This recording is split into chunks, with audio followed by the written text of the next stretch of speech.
सुप्रभात। मैं हूं जोगेंद्र राणा। आज की हमारी आध्यात्मिक चर्चा का विषय है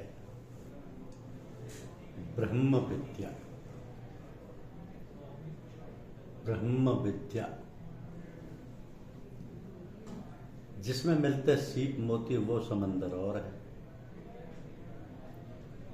जिसमें पाते हैं खुदा को वो भी मंतर और। मोती वाली सीप हर समुद्र में नहीं मिलती और हर सीप में मोती नहीं मिलता। हर बादल से बरसात नहीं होती, हर वर्षा से खेत को लाभ भी नहीं होता।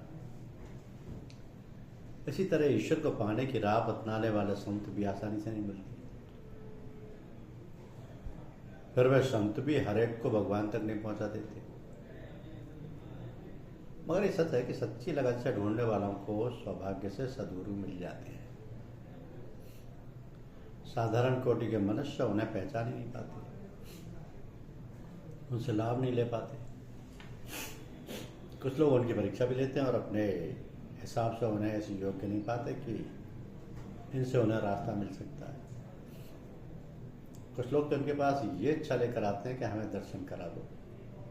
उनकी समझ में किसी भी महात्मा की यह एक सरल पहचान है। उन्हें यही उत्तर देना पड़ता है कि आपको कहाँ से कराएं, हमें ही नहीं। तो इतिहास में ऐसे दृष्टांत कहीं कहीं मिलते हैं कि मृत्युलोक के मनुष्यों को दर्शन हुए, परंतु जिसे हम दर्शन कहते हैं क्या वही दर्शन होते हैं?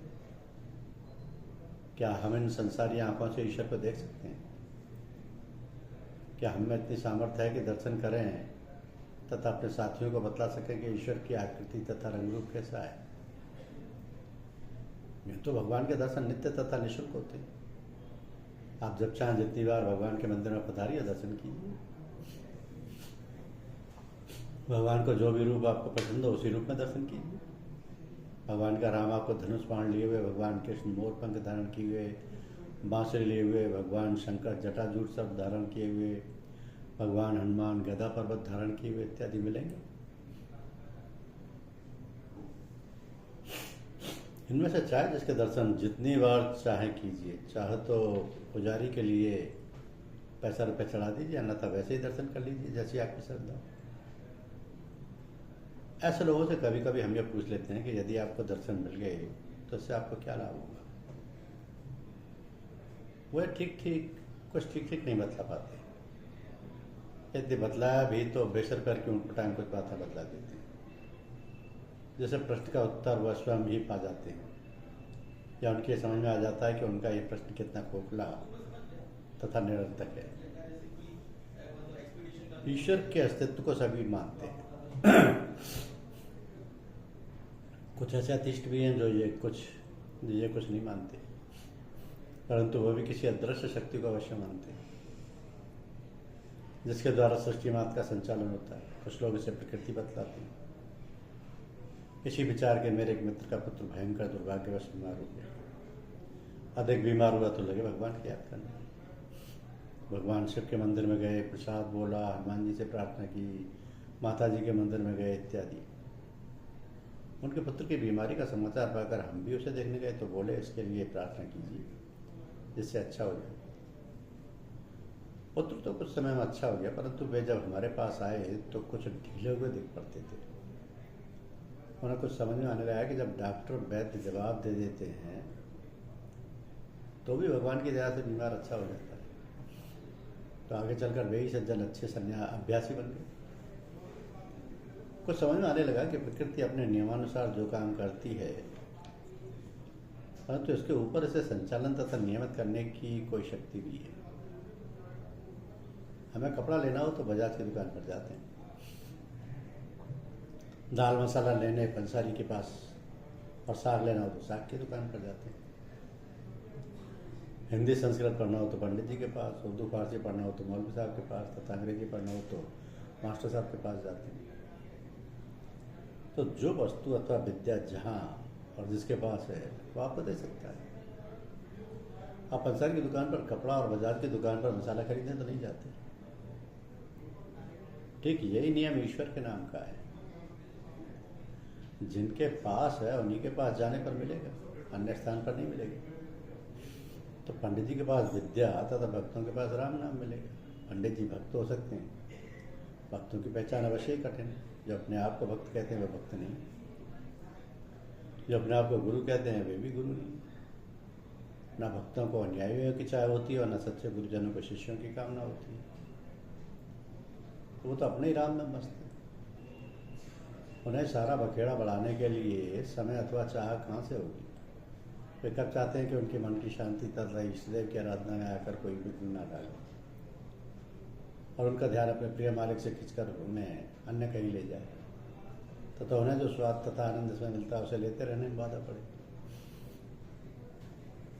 तो ऐसे भक्त स्वभाव से ही दयालु होते हैं। उनके पास यदि कोई सच्ची लगन लेकर पहुंचे तो वे अवश्य उसके अंदर आदर करते हैं। उसके हृदय में भगवान ने ऐसी लगन पैदा की, इसलिए वो आदर के योग्य है। उसे अपना तुच्छ नौकर अथवा चेला सेवक समझकर उससे सेवा नहीं लेते, ना उससे सांसारिक लाभ धन आदि की कामना करते हैं, परंतु उससे अपने छोटे भ्राता पुत्र आदि के रूप में ग्रहण करते हैं और उसे ईश्वर नाम का सरल अभ्यास बतलाते हैं। तो उसके अभ्यास तथा साधन में अपनी आत्मिक शक्ति से सहायता करते हैं, धीरे धीरे उसका अभ्यास पक्का करा देते हैं। हमारे गुरुजनों का कथन है कि अन्नदान, वस्त्रदान, द्रव्य दान आदि से बड़ा विद्यादान है। इससे भी बड़ा दान ब्रह्म विद्या का दान है। तो प्रथम प्रकार के दान शारीरिक आवश्यकताओं को पूरा करते हैं, इससे मनुष्य को बड़ा लाभ होता है। भूखे को रोटी मिली, नंगे को कपड़ा मिला, उसकी आवश्यकताएं पूरी हुई। आपने ये सब उसे देकर उसको संतुष्ट किया। अब विद्या मानसिक आवश्यकताओं की पूर्ति करती है। उसको पाने से मनुष्य को संसार में अच्छे बुरे का ज्ञान होता है तथा मानसिक विकास होने से वह संसार के तथा अपने लाभार्थ बड़े बड़े काम करने की योग्यता पाता और करता है। अब ब्रह्म विद्या इनसे भी आगे की विद्या है। इसका संबंध आत्मा से, मन तथा शरीर आत्मा के साथ है।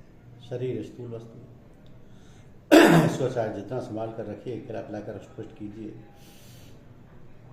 अंत में उसको छोड़ना ही पड़ता है। सब शारीरिक सुख क्षणिक है। जब तक शरीर है तब तक ये इनका स्वाद आपको मिलता है, परंतु ये सब नाशवान है। हमारे देखते देखते हमारे साथ बड़े छोटे तथा अन्य बहुत से चले गए और जा रहे हैं। हमें भी इसी तरह सब कुछ छोड़कर एक दिन चले जाना है।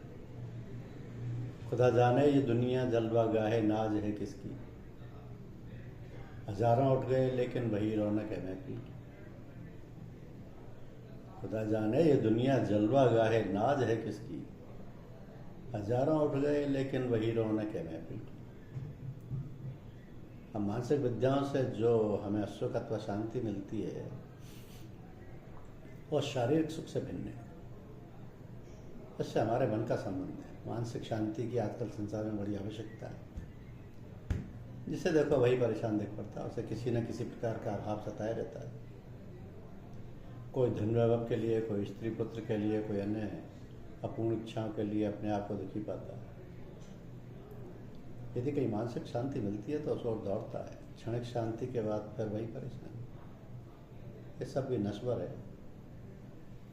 शरीर के साथ मन तो नष्ट नहीं होता, तथा कभी कभी मानसिक शरीर में भी आत्मा का रहना पड़ता है। आत्मा को परंतु आगे चलकर उसका नाश हो जाता है। तो एक आत्मा ही ऐसी वस्तु है जो नाशवान नहीं है। यदि इसके उत्थान तथा निर्बल होने का प्रयत्न किया जाए तो उसका लाभ स्थायी होता है, उसका नाश नहीं होता। ये सब विचार करके ही हमें अपने जीवन मार्ग निश्चित करना चाहिए तथा अपने लिए चिरस्थायी शांति प्राप्त करने के साधन जहाँ भी मिले खोज कर निकालना तथा उन्हें ग्रहण करके अभ्यास द्वारा अपने में वो योग्यता पैदा करनी चाहिए, जिससे हमें क्षणिक शांति से ही संतोष ना हो परंतु चिरस्थायी शांति प्राप्त हो। किसी भी सांसारिक विद्या को सीखने के लिए समय, लगन तथा गुरु की आवश्यकता होती है। कुछ लोग किताब पढ़कर भी किसी नई विद्या का सीखने का प्रयत्न करते हैं और उन्हें जानकारी भी हो जाती है, परंतु जिसे असल विद्या कहते हैं वह तो बिना गुरु के बतलाए अभ्यास कराए नहीं आती। पहलवान उस्तादों के दाव बताते हैं, पटेबाज तलवार के गुर बताते हैं। दोनों में समय तथा गुरु की आवश्यकता होती है। इसी प्रकार मानसिक विद्या को अंग्रेजी भाषा पढ़ने में एमए की परीक्षा पास करने के लिए कम से कम 21 वर्ष लगते हैं। इसमें उन्हें बहुत से गुरुओं की सहायता लेनी पड़ती है। तो फिर जो पीएचडी के लिए प्रयत्न करते हैं उन्हें भी गुरुओं के सहारा लेना पड़ता है। तो विद्या में पूर्ण योग्यता प्राप्त करने पर भी उनकी समझ में यही आता है कि अभी तो बहुत बहुत पढ़ना और जानना बाकी रह गया। बड़े बड़े विद्वानों का कथन है कि आयु पूरी हो जाती है, परंतु किसी भी विद्या में पूर्णता को नहीं पहुंचा जा सकता। जिन्हें हम पूर्ण कहते हैं उनसे पूछिए तो स्वयं आपको बताएंगे कि हम पूर्ण नहीं हैं। अभी तो इस विद्या में आगे जानने को बहुत है। इसी प्रकार आप दूसरी हस्तकला, संगीत, भूगोल, इतिहास, गणित, विज्ञान आदि विद्याओं को लीजिए। अंत में इसी निष्कर्ष पर पहुंचेंगे कि सारे साधन गुरु समेत उपलब्ध होते हुए भी हम पूर्णता को नहीं पहुंच सकते। किसी भी एक विद्या में अपनी आंखों से देखकर, कानों से सुनकर, हाथों में काम करके तथा अपने मन बुद्धि को उसी में लगाकर भी हम पूर्ण नहीं हो सके और जीवन समाप्त होने को आ गया। तो सोचने का विषय ये है कि जब बाहरी विद्या, जिसको हम अपने गुरु का मार्गदर्शन होते हुए भी तथा जीवन पर्यंत परिश्रम में अपनी इंद्रियों, बुद्धि, मन आदि का सारा जोर लगाकर पर पूर्ण रूप से प्राप्त नहीं कर सकते, तो ये ब्रह्म विद्या जिसका संबंध आत्मा से है, किस प्रकार अपने आप सीख लोगे? जब हमें समय मिलेगा तुरंत तुरंत सीख लेंगे। पुस्तकों में सारी विद्या लिखी है, गीता पढ़ लेंगे, संस्कृत जानते ही हैं, हमें इसमें क्या कठिनाई है? ऐसा कहना, ये समझना हमारी मूर्खता नहीं तो और क्या है। जिस मार्ग को हम आँखों से देख नहीं सकते तथा बुद्धि से भी भली भांति समझ नहीं सकते, उसी मार्ग में हमें अपने आप चल लेने का विश्वास से बहुत बड़ा धोखा है। समय रहते हमें इसे समझना चाहिए और मन, कर्म, वचन से उस विद्या को प्राप्त करने का यत्न करना चाहिए, जिससे हमारा सन्मार्ग निश्चित होकर हमें उस पर चलने वाला दिग्दर्शक सहायता प्राप्त हो जाए। संतों की भाषा में ऐसे व्यक्तियों को ही सद्गुरु कहते हैं। तो सांसारिक सुख हमें इस प्रकार घेरे रहते हैं कि हमें हर समय उन्हीं के विषय में सोचना तथा उन्हें प्राप्त करने के साधनों को जुटाने से अवकाश या फुर्सत नहीं मिलती। सुख के साथ दुख भी होते हैं, परंतु हम दुखों के स्वाभाविक रूप को भूलकर उसी सुख की कामना तथा उसे प्राप्त करने के प्रयत्न में लगे रहते हैं। अंत में जब ये समझ में आता है कि हमने ये प्रयत्न बेकार किए, ये सब तो छूटा जा रहा है, ये सब तो छूटा जा रहा है, तो हम इतने लेट हो चुके होते हैं कि अंत समय में अपना मुंह छुड़ाना असंभव हो जाता है, अपना मोह छुड़ाना असंभव हो जाता है। एक डॉक्टर अपनी विद्या तथा अभ्यास के कारण मृत्यु शैया पर पहुंचते पहुंचते भी अपनी विद्या का लाभ अन्य को दे सकता है। इसी प्रकार दूर सी मानसिक विद्याओं का भी है। अब ब्रह्म विद्या का भी अभ्यास आपका इतना ही होना चाहिए जिससे आप मृत्यु के पहले से ही अनुराग में विराग को समझने में अभ्यस्त हो। ऐसे अभ्यास के होने पर आपको कभी दुख अथवा अभाव में कष्ट अनुभव नहीं होगा। एक ऐसी मस्ती आपके जीवन में आएगी जिसका सुख आप अनुभव भी कर सकेंगे, कह नहीं सकेंगे। ये वाणी से परे की बात है, उसके लिए हमारे कोश में शब्द भी नहीं है। ये शांति स्थायी है, ऐसे पाकर कुछ और पाने की इच्छा ही नहीं रहती। इच्छाएं समाप्त हो जाती हैं और उनके साथ साथ शरीर तथा मन के कारण भागदौड़ भी समाप्त हो जाती है। तो जब जागे तभी सवेरा। आप शुभ कार्य आरंभ करने में कभी भी लेट नहीं होते। यदि आपको सद्गुरु मिल गए तो आप बहुत बड़े भाग्यशाली हैं। उनकी सेवा में तन मन से जुट जाइए। उनकी कृपा से आपको राम नाम मिलेगा, जिससे आपकी सारी वासना समाप्त होंगी तथा आपको चिरस्थायी शांति प्राप्त होगी। यदि आप सद्गुरु तक नहीं पहुंच पाए हैं तो तुरंत उन्हें खोजने की ठानिए तथा उन्हें पाकर ही चैन लीजिए, जिससे आपका जीवन सफल हो जाए। गुरु भगवान आपकी मदद करें। धन्यवाद।